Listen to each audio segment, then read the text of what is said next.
The Golden State Killer.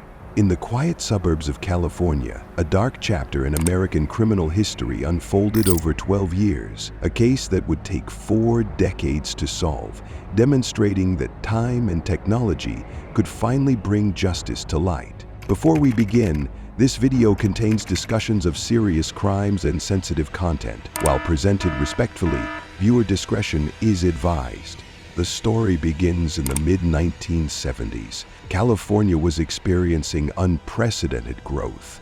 New suburbs sprouted across the state, their similar layouts and designs creating both community and vulnerability. It was an era before home security systems, before DNA testing, before the interconnected world we know today.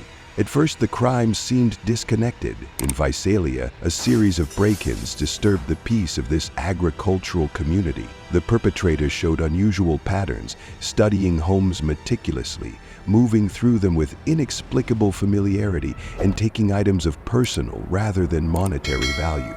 Local police knew they weren't dealing with ordinary burglaries. As the crimes moved north to Sacramento County, the pattern evolved into something more sinister. Upper middle-class neighborhoods became targets. The perpetrator demonstrated extensive knowledge of police procedures, even appearing to monitor law enforcement frequencies. He would spend hours in victims' homes before and during attacks, learning their routines, becoming familiar with escape routes. Detective Paul Holes, who would later become instrumental in solving the case, noted something crucial. These weren't crimes of opportunity. Each attack showed methodical planning, suggesting a perpetrator with military or law enforcement training. The investigation faced numerous challenges. Multiple jurisdictions were involved, each with pieces of a puzzle they couldn't yet see was connected.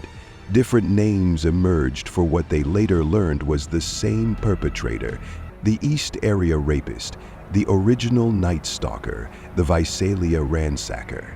Despite thousands of tips, hundreds of suspects, and unprecedented cooperation between law enforcement agencies, the trail went cold. But the case was never forgotten. Dedicated investigators kept returning to the evidence, waiting for technology to catch up with their determination. That breakthrough came in 2018. Investigators, led by Paul Holes and his team, took an innovative approach. They had preserved DNA evidence. Now they needed to find its owner. Using GetMatch, a public genealogy website, they uploaded the DNA profile. This wasn't a direct match search. Instead, they were looking for distant relatives who shared enough DNA to build family trees.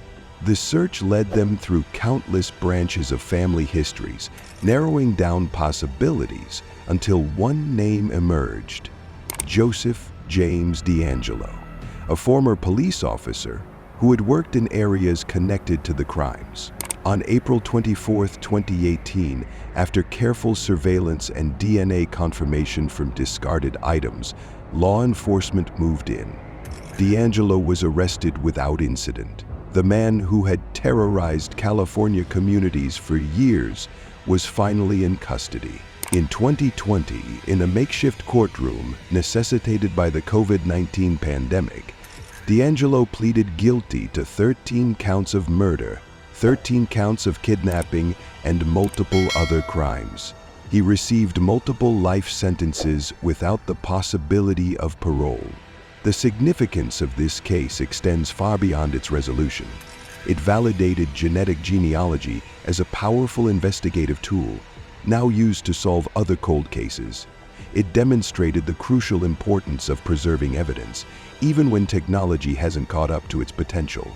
Perhaps most importantly, it proved that justice, while sometimes delayed, can still be served. For every cold case that remains unsolved, the Golden State Killer investigation offers hope. It stands as a testament to the dedication of law enforcement officers who never give up, and to the advances in science that make the impossible possible. To the survivors and families affected by these crimes, this resolution cannot undo the past, but It demonstrates that time does not protect the guilty when justice is pursued with determination and innovation. For more information about this case and resources for those affected by violent crime, please see the links in our description below. All information presented comes from public records and court documents.